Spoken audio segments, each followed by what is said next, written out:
గ్రామ పంచాయతీ ఎన్నికలకు సంబంధించి నామినేషన్ల ఉపసంహరణ ప్రక్రియ ముగియడంతో బరిలో నిలిచిన అభ్యర్థుల తుది జాబితాను ఎన్నికల అధికారులు విడుదల చేశారు. మొత్తం 4236 గ్రామాలకు నోటిఫికేషన్ ఇవ్వగా 22,330 మంది అభ్యర్థుల నామినేషన్లు దాఖలు చేశారు. ఉపసంహరణలు బుజ్జగింపుల తర్వాత 395 గ్రామాలు ఏకగ్రీవమైనట్టుగా అధికారులు ప్రకటించారు.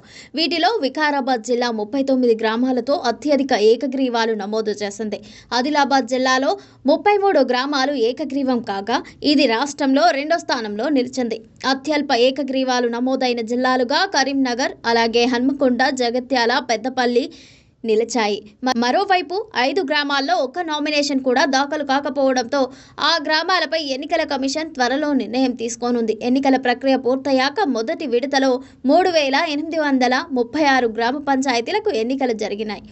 వీటిలో సర్పంచ్ పదవికి 13,127 మంది అభ్యర్థులు బరిలో నిలిచారు. మొత్తం 37,440 వార్డులకు ఎన్నిక నిర్వహించాల్సి ఉండగా 27,960 వార్డులకు మాత్రమే ఎన్నిక జరగనుంది.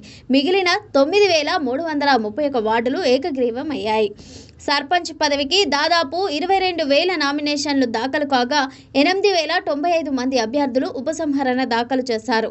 మొత్తం 4,236 గ్రామాలకు నోటిఫికేషన్ జారీ చేసిన మొదటి విడతలో 395 ఏకగ్రీవాలు, మిగిలిన 3,836 గ్రామాలకు ఈ నెల 11న ఎన్నికలు జరగనున్నాయి.